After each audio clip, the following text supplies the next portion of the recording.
Hello lovely people of the internet, it's me, Hannah, and welcome back to my channel. And I know I haven't posted a video in a long time, probably, maybe it's been almost a year since I posted my last video, but I want to start changing how I film and upload my videos, and I'm trying to decide on what kind of content I want to put on my YouTube channel, and I think I'm getting there. But I really have been a lover of books for as long as I can read.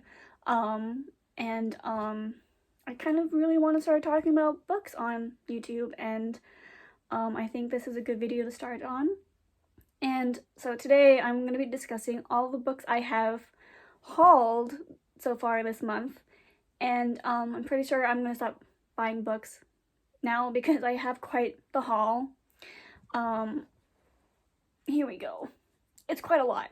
For Christmas, my dad got me an Amazon gift card, and then someone else gave me a gift card to Joseph Beth, which is a local bookstore here in Kentucky, and it's one of my favorite bookstores to go shopping at.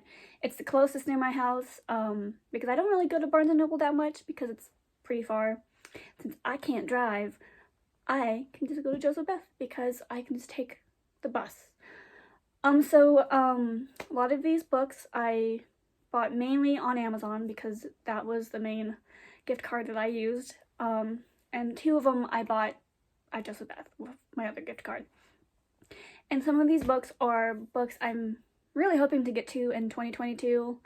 I might just make a different video on that of my most anticipated reads of this year, because there are quite a bit of books I really want to get to this year, and books I want to finish this year that I started last year but did not finish. Last year's Goodread goal was 10 books, and I made that goal, which I haven't made a Goodreads goal in like, I don't know how many years, but it's been a long time. Next week I'm going back to school. My spring semester starts up, and my credit hours are going to be a lot. So I'm going to see how much I can read this semester, which I hope I can. My goal this year is 50 books. That means a book a week. And so far I am hitting that goal. I am currently finishing The Kids Quotient by Ellen Huang, I believe is her name. And I love it. I'll talk about that probably in a separate video. So let's get started with this haul. So the first book I hauled was Where the Crawdad Sings by Dahlia Owens, I think is how you pronounce her name. And the only problem I don't like about it is this unremovable stamp from Reese's Book Club, which is Reese Witherspoon's book club. All I know is that this is becoming a movie very soon with Reese Witherspoon's production company, and I've heard so much good things about this novel. It sounds like a really good read. It's I believe it's literary fiction, and I think there's a murder involved.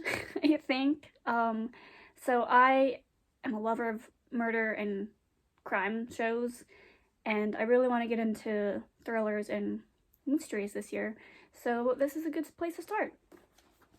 My next book I hauled was Diana Wynne Jones' Howl's Moving Castle, which is the novel that inspired Hayao Miyazaki's version of Howl's Moving Castle.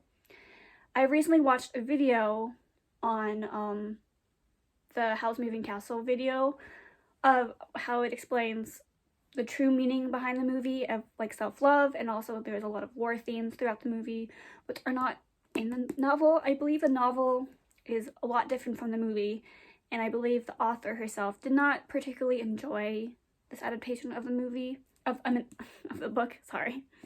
But Howl's Moving Castle is one of my all-time favorite Ghibli films, and I think it's about time that I read it, and that video really sparked an interest to read the book. I'll link down below the video that I'm talking about. I can't remember the YouTuber's name, but I believe she's an animator who discusses a lot about anime and other like pop culture media for anime related.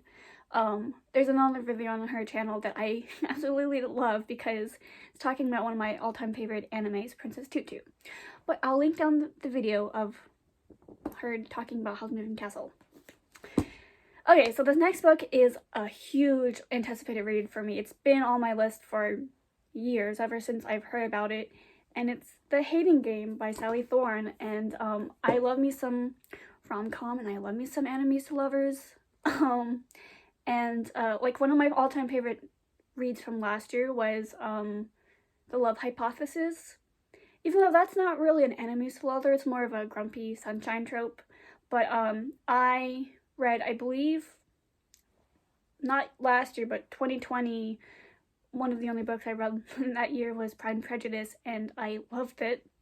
And I just love anything enemies to lovers, anything that's like that trope, because I find it so fun to read and so refreshing sometimes, because you know, you always want to root for the sexual tension and everything. They're like, oh, they're enemies, but there's some tension there, so let's go forward with that. But this has been on my list, and I know there's a movie with Lucy Hale in it, and I want to read the book before I watch the movie, because I think it's only right to do that. And the next novel is this is gonna be outside of my comfort zone because I don't read that much erotic novels, if that makes sense. I think this is supposed to be like, I know I looked at it, and it's by Bloom Publishing, and I think that is the same company that published 50 Shades of Grey. But so I'm kind of adventuring here in romance. So it's called A Touch of Darkness by Scarlet Sinclair, which is a Persephone and Hades retelling, and I believe it's a more modernized version. And I've seen different reviews on this, so this might be a wild card in book-wise for reading this year, because I don't read that much novels like that are like kind of like this, like 50 Shades of Grey, because it's just not my thing. And like sex scenes are always kind of a little like for me, because you know, it's just, you know, it's just for me. But I love anything Persephone and the Hades retelling, especially Persephone, because I think we don't really see that much of Persephone's story being told.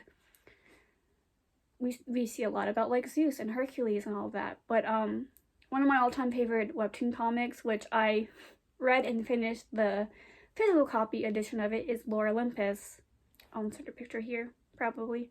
And I have been following that webtoon comic since it started on that platform, and I keep up to date with every fast pass of that. And Noralities is, I think at this point, it's more than just a Persephone and Hades retelling. It's talking about more about the different gods and goddesses, and I just love it all, with all my heart. And I'm kind of looking forward to reading this. It's gonna, like I said, a wild card. And my other book I got is The Exhibition of Persephone Q by Jessie Jezu. I cannot pronounce that name, Stevens. It's another kind of Persephone's retelling, except this is more focused on Persephone's womanhood and her not realizing her husband, who I think I read the synopsis of it, and it's like she wakes up one day pregnant and she does not recognize her husband. And it mainly revolves around this photo exhibition with a naked woman who looks very much like her. And I know the novel discusses about pregnancy and womanhood and all that, and the fear that women have when they are pregnant. And so it's a short read too, so I think I could get through this very fast. So that's another book. Okay, so the last two books I bought at Joseph Beth. This next novel is, again, I think this is also going to be a wild card because I could either love it or hate it. But it intrigued me because I was watching Paperback Dreams, who is one of my favorite booktubers on YouTube, or in general. She read, I think a year ago, or this past year, The Pisces by Melissa Broder. But this novel has been on my list for a long time. ever since I watched that video of her talking about it, yes, I think it's gonna be a little freaky. Am I okay with that? I don't know yet, because it's about a woman who goes through a breakup and she falls in love and quite literally bones a fish, a merman. And I know this novel talks a lot about what true love means, what love means to, you know, you. And love can mean a lot of different things. But this is gonna get freaky, and I'm kind of looking forward to it. And I know she has another novel called Milkfed, I think, which is another book on my list. But I'm gonna start off with the Pisces. This is gonna be another wild card, and I'm okay with that, I think. And finally, the last, oh no, I have 2 more novels. Just kidding. This next one is a graphic novel called Tiny Dancer that was written by Sienna Cherson Siegel and illustrated by her husband, Mark Siegel. This is a very anticipated read for me because her first graphic novel was To Dance, and growing up, I love that graphic novel because I myself grew up dancing ballet. And I have a pretty kind of love-hate relationship with ballet, and it's hard to explain, but I feel like this graphic novel does discuss a lot of mental health issues and her realizing that ballet for her was hurting her. And it does kind of talk about that in To Dance, but I think this is a more in-depth one. This is also longer than To Dance. I don't know when my copy is, but I'm really excited for this one because as a lover of dance myself, it's just, I love reading anything that has anything to do with dance or ballet or anything art related. And the title of it's called Tiny Dancer, which is an Elton John song, which, fun fact, is the ringtone to me for my mom's phone.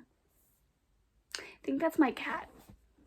And the last book, which I got on Amazon, is The Inheritance Game by Jennifer Lynn Barnes, which I don't read that much young adult novels anymore because I think I'm at the age where young adult novels don't really gravitate me or interest me, probably because my age is like, I'm 23, turning 24 this year, so young adult is kind of like, not that interested. I'm past the teenage, but this novel has been getting a lot of hype on TikTok and YouTube, and the sequel also has a lot of hype, and I know the 3rd book in the trilogy will come out later this year.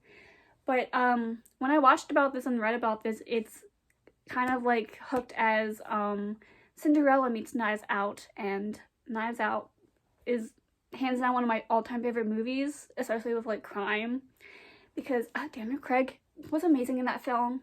And yeah, I want to read this one, and I might be a good way to get me back into young adult, like especially like Howl's Moving Castle. This is more, I think, more middle grade level, but this is young adult, and I used to be obsessed with reading young adult. That's all I ever read in like middle school and high school. But I'm looking forward to this because I know it's also kind of like a reverse harem, which, if you don't know what a reverse harem is, it's mainly one female character with multiple boys, quote-unquote love interests. Like, a good example of that is Orange High School Host Club, which is a reverse harem. A normal harem is the opposite, a boy with multiple girls. But, yeah, I'm looking forward to this one because, it just sounds interesting, and like I said before, I loved Knives Out. I mean, it's a great movie. So, that is all the books that I have bought so far in the month of January.